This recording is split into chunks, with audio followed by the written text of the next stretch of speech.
Hey everybody, today marks the release of yet another superhero movie, and I couldn't be more thrilled if I was 12. Actually, I could be a lot more thrilled if I was 12. Anyway, it's Captain Marvel, and her superpower is apparently being really annoying. This is Take That with Kurt Schlichter. Okay, maybe I'm not the target demographic for these comic book movies. I'm an adult. I have a job. I don't live with my mom. I've kissed a girl I'm not related to.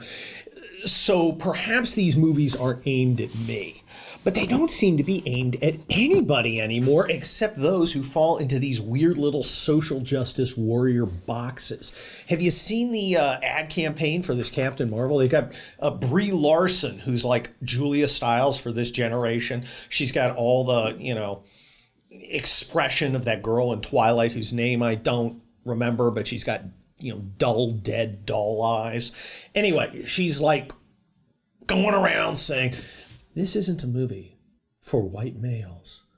This isn't a movie for blank blank. This isn't a movie for blank. Stop!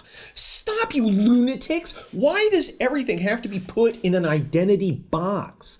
Can't you just have a ridiculous kids movie with people running around in tights, punching and exploding, without bringing in all this stupid social justice warrior garbage? Apparently not. It's the most bizarre thing I've ever seen. Or, in comic book terms, bizarro world. See, I did it. I'm trying to speak your language, nerds. Listen up. Look, it's baffling to me why Hollywood would do this. Why Hollywood would say, well, why don't we go out of our way to alienate like 30 to 40% of the possible viewing audience by telling them, this movie's not for you. Wow. I'd find that insulting. Now, look, again, I'm not the target demographic. I'm not going to go shell out money to see Punchy Hulk and Iron Spider guy and girl power person fight each other. That's not going to happen. But there are a lot of people who otherwise might be willing to spend 2.5 hours. Don't these people have editors anymore? To spend a lot of money on 2.5 hours of relatively mindless entertainment. It seems that the instinct that we're seeing from these Hollywood people is to destroy themselves because of social justice warriorism. It's weird because I used to think that Hollywood, for all its myriad faults, and it's got a lot of faults, okay? I work near Hollywood. I sometimes deal with it in the law, and it's a dumpster fire of burning garbage.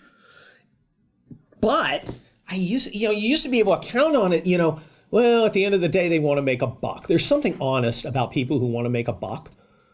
They don't want to change you. They don't want to make you a better person. They don't even care about you. They just want their money. And I can deal with that. What I can't deal with is people trying to change my head, trying to make me conform to their bizarre hierarchy of ridiculous beliefs about nonsense, about stuff that's absolutely unimportant, like race and gender and orientation and blah, blah, blah, blah, blah. None of that matters. But to them, it's all that matters because that's the way these losers get power. Okay, they're not going to get through achievement. They're not going to get from doing something. They're going to get it by essentially extorting people over immutable characteristics. And of course, our response needs to be hell no. And a normal person would say hell no to a movie like Captain Marvel because it is in fact woke.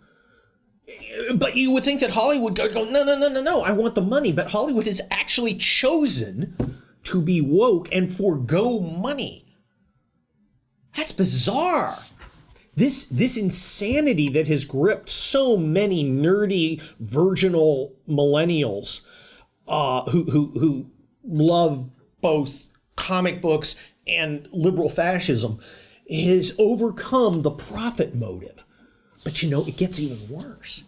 Because there's something called birth strike out there. Have you seen this? It's these women who say, well, because the climate is there's a climate change and the weather may be bad in 100 years, and we owe it to ourselves not to have children because it's morally wrong to have children. These people and their insane, bizarre beliefs have now overcome the human instinct for self-preservation.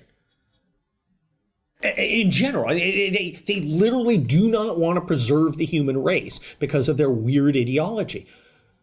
How long is it going to be before they turn to each other and say, morally, because I do check these boxes on my little list of identities and don't check these boxes, I must die? When are they going to finally say, I am morally compelled to no longer exist because of my weird beliefs? It's coming. So anyway, Captain Marvel, jumping off point to a much bigger point. Social justice warriorism is not just an ideology. It's a sociopathology. It's a mental illness. These people are stupid and crazy. And that's why we should tell them to go pound sand. This is Take That with Kurt Schlichter. Hey, over there you see it. You can subscribe to The Rebel over there. You can follow us on Facebook. You can tweet about us over there. If you like my little videos, cool. I'm glad. Check them out here on YouTube for free outside the paywall every Tuesday and Friday. But there's so much more to Rebel. Subscribe, get in behind the paywall, bunch of cool stuff. If you want to see more from me, look for my town hall articles every Monday and Thursday. Get my nonfiction book, Militant Normals. Get my novels, People's Republic, Indian Country, and Wildfire. They're a lot of fun, and they make a hell of a lot of fun of liberals. I will talk to you soon. This is Take That with Kurt Schlichter.